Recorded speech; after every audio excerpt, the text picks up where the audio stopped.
that. There's lots to get to. Let's get to it. First, we've got to start with Trash Radio. He runs a Cars and Women magazine. Okay, Cars and Women magazine, best thread on Canadian politics, very astute. I've read in a long time. Okay, here we go. What the heck is going on in Canada? A thread, and he starts with Dr. Manhattan. I think a sad-looking Dr. Manhattan. I don't know, this one's got a third eye. Did the regular Dr. Manhattan have a third eye? Anyway, okay, let's carry on. Canada is a nation owned by a handful of oligarchs, perhaps a dozen families, which pretends it is a functional democracy. No joke, effectively 1 or 2 billionaires hold a monopoly interest on a variety of essential industries in each province. Patterson in BC, the Richardsons in Saskatchewan and Manitoba, Irving's on the East Coast, the Westons with their monopoly over groceries, the Rogers and Shaw families with telecommunications, etc., etc., etc. And when I read that, I thought, this thread is something special. The nation is a two-party system with both the Liberals and the Conservatives working for these families. Holy smokerodies. Who is they? These guys, them. That's they. Okay, for the past 30 plus years, they've traded who's in office whenever the public gets fed up, which is the wind change that I've been talking about, right? All of a sudden, Pierre Poilievre is bulletproof and Justin Trudeau is having gaffe after gaffe after gaffe. And somebody compared it to season 6 of The Sopranos on what's his face's bad luck. Like the main character, I guess, had a run of bad luck and then somebody killed him, or one of the main characters had a run of bad luck and somebody killed him. So, right? It seems like you've been kissed to death, buddy. You're done. We'll see you later. Right? But each successive government, according to this guy, has expanded the exploitative programs of its predecessor, regardless of ideological branding. I'll get into why at the end of this. He's absolutely right, by the way. Absolutely 100% right. We'll continue. The country is wholly reliant now on a housing and consumer debt bubble, which is the singular primary driver of the GDP and wealth generation, and one of the worst inflated in the developed world. Economically, it's otherwise stagnant. A great number of people make garbage wages, but they don't need to worry because they bought a house 20 years ago and the house now earns $100,000 a year in value like clockwork, from which they can withdraw a Helco loan to live more lavishly than they would otherwise. Wages haven't moved in decades, while the house someone grew up in has increased in value from $60,000 to $1.2 million in 25 years with no improvements done to it. This house is in a small, isolated town in the interior of the province with no remaining economy other than tourism and logging. The government is unwilling to do anything to change this situation, both because they have their fingers in the pie and because wiping out homeownership or homeowners with a housing crash would at this point destroy the nation's economy like a nuclear bomb. You can see the problem here, I'm sure. Canada's population is rapidly aging. However, due to the cost of living and lack of housing affordability, nobody's having children. This threatens the holy grail of growth economics. If the economy stagnates, those oligarchs I mentioned at the start losing profits. Their pension funds and other services risk insolvency. The only solution is to tell the boomers to F off, politically impossible, or to massively boost the population to try and fake the GDP growth per capita. That's what I think we're doing. Following the pandemic, they saw the first serious increase in wages in years due to the lack of workers as the labor market experienced the same reshuffling as it has anywhere else. The solution from their federal government to that wage negotiation power has been swift and brutal. Mass immigration at any cost with the goal of aggressive wage suppression and ensuring consistently upward spiraling rents, housing prices. A one-bedroom apartment in Vancouver in 2016 could still be found for around $800 a month. Really? Today, that's $2,100 a month. Rents outside the Lower Mainland do not drop dramatically, however, economic prospects sure do. So the affordability gap actually worsens the further you go out from the major cities. Over the past year, the Canadian government increased annual immigration between 1.45 and 2.2 million people when you count international students, temporary workers, and refugees. This is one of the highest, if not the highest rate per capita immigration in the world, vastly outpacing the United States. This is one reason why Justin Trudeau put post-national country window dressing on this, so it's easier to accept and hopefully go from the front to the back of people's minds. The majority of these millions upon millions of immigrants are not skilled workers, and Canada has no longer applies its skill-based immigration stream approach and are now largely importing raw and often uneducated laborers from developing nations. This has resulted in severe strain on the medical system, as they do not recognize any foreign medical degrees and engage in heavy protectionism of wages in that field by allowing very few domestic med school graduates per year. Last year, the federal government removed any working restrictions on international students, numbering 800,000 last year, to suppress wages, removed most market restrictions on the temporary foreign worker program, and increased the allowable number of them by 6 figures to suppress wages, and so on and so forth.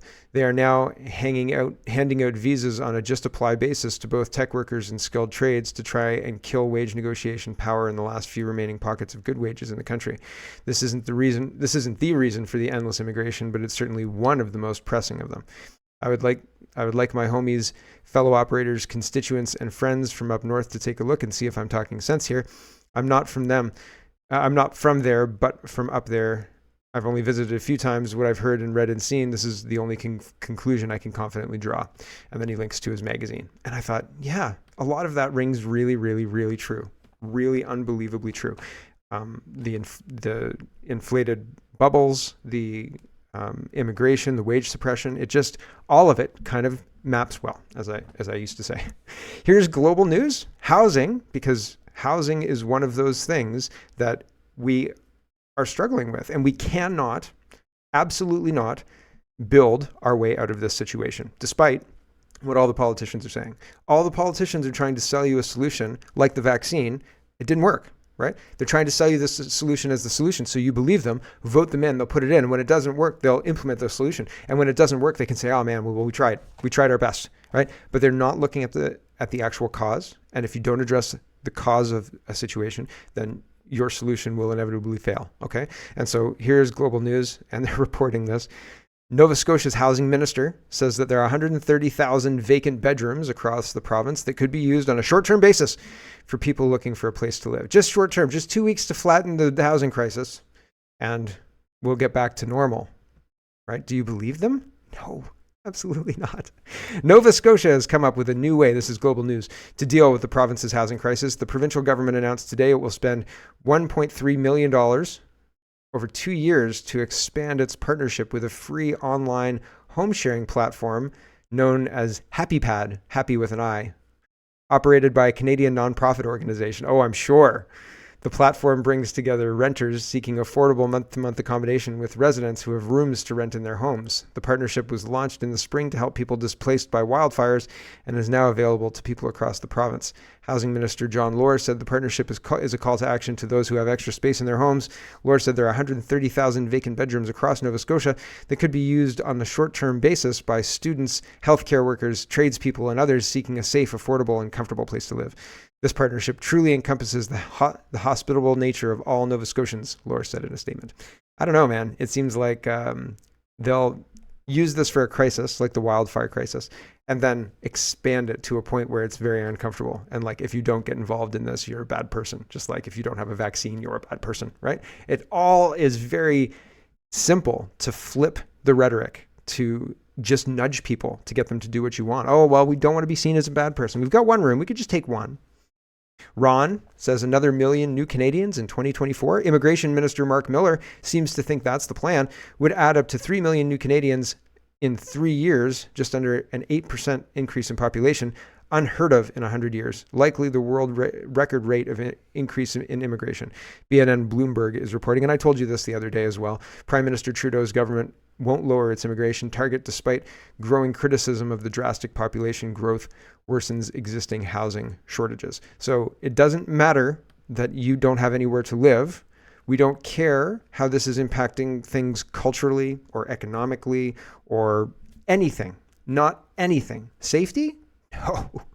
They don't care about that either. Housing, safety, blah. Public concern? Silenced, because immigration can be seen as a solution. Here's Canada Proud, and this is I don't have the article for you here, apologies, but they're reporting a man in Edmonton has been arrested after attacking 4 people with a machete. I showed a machete fight in London not too long ago. This is not acceptable. This is not, if people who were in charge of our country hated our country, this is what they would do. If people who were in charge of our country liked our country, they would put a stop to this kind of stuff. They would put a stop to importing people and not expecting them to integrate into society, because Canadian society is not attacking people with machetes, right? the people in charge should not be opening the floodgates to anybody who wants to come to Canada and claim that it's intolerant to say that that's a bad idea. It's a terrible idea. It's a terrible idea. Just look how it's already working out. And I mean, we've got started, but we've barely got started yet. Like we're still on this side of 2025. We're still in 2023 for crying out loud, right? We're in August. We're not even in the end part of 2023, and things are already changing rapidly. And if we put the brakes on right now, we would have months and months of continued unrest before we started to see things stabilize and turn back if we started to implement solutions. But at this point, we're still bleeding. We're still absolutely bleeding on the ground, right? We're not even close to implementing a solution. It's still getting worse, and that's bad. And even when we start to fix it, it still might get worse, and that's bad. Okay, for real. We got to talk about money. Ian says, both of these tweets were sent at the same time. Who do you believe? Good question. The Liberal Party of Canada says, there's still so much work to do to make life more affordable for everyone. Right. But together we're making real progress. No, they're not. They're making it worse. Inflation is at its lowest level in 2 years, they say. It's the lowest in the G7. So they're making the claim it's the lowest in the G7, and they've got flags, and it's got a list. Canada has the lowest inflation in the G7. It's got Canada, and then the United States, and then Japan underneath that. And here is the president, the POTUS, at POTUS tweets this: we have the lowest rate of inflation among the G7, down 2/3 from its peak. That's Bidenomics, growing the economy by creating jobs, lowering costs for hardworking families, and making smart investments in America. The U.S. is trying to increase its immigration as well, a lot. It's pretty wild. But can the United States have the lowest rate of inflation in the G7 while Canada claims the same? The two tweets were sent on the same day, so that's pretty interesting, right? I don't think that they can do that, but hey, man, Canada is the United States. The United States is Canada. Biden is Justin. Justin is Biden. National Post is reporting Canadian governments are spending us into misery. Yes, this is what's happening. I showed you yesterday. Argentina's printing money has resulted in the devaluation of its currency against the U.S. dollar. So what was a strong currency is now not a strong currency whatsoever, and that's impacting things by making everything more expensive, right? So that's not good. Financial Post is reporting Canadian governments are spending us into misery. Two statistics illustrate Canada's disastrous economic outcomes in recent years and the bleak outlook. First, as Fraser Institute Senior Fellow and former Statistics Canada Chief Economy Analyst, Philip Cross observes in recent study, Canada's 10-year average real GDP growth per capita was its lowest since the Great Depression. And it's not a problem we've imported. From the fourth quarter of 2015 to the fourth quarter of last year's cumulative growth was about 2% in Canada versus 12% in the United States. Second, this trend of poor economic growth is unlikely to reverse anytime soon, since business investment, which drives growth and productivity, declined 20% in Canada per worker, inflation adjusted, from 2014 to 2021, compared to a 15% increase in the U.S. over the same period, as Fraser Institute economists Tegan Hill and Joel Eames documented in a separate study. In 2014, business investment per worker in Canada was already 21% below the US. By 2021, it was barely half of the American level. So the hypothesis that I started the show with, talking about how it's just an inflation bubble, the economy is sending almost false signals, and the use of immigration to send these signals is important to prop everything up, but it's false. And I mean, I think it's destined to collapse. You can't just keep this going forever, I don't think. But I mean, I've been surprised, and they're incentivized to keep this going as long as they can, to print as much money as needed to keep this going, because if they lose power, then people will open up the books and say, what is happening here, right? All of that said, I don't know that there's any oversight that would actually blow the whistle and actually stop any of it, because if there was, they may have tried that in the last couple of years and been rooted out and removed, right? So like, I'm not confident. Our systems are compromised. The people who are supposed to be overseeing all of this stuff and stopping all of this stuff have not done their jobs to this point. And I have no reason to believe that that's going to change anytime soon, even if very damning evidence comes to light. It has to be overwhelming. And then, even then, I mean, it would almost have to be people with pitchforks needs to show up, and in order for things to get started, I think. But I'd be happy to be wrong about that. Wall Street Silver is reporting, or is sharing this CNBC headline: shipping giant Maersk, sorry if I've got that wrong, warns of sharp slowdown in global trade as it reports profit plunge. Recession? What recession? Uh-oh, right? So there you go. And there's the source he's sharing: CNBC. Shipping giant Maersk beats expectations despite 72% profit plunge. So they beat the expectations on a 72% profit plunge? Holy smoke, what were the expectations?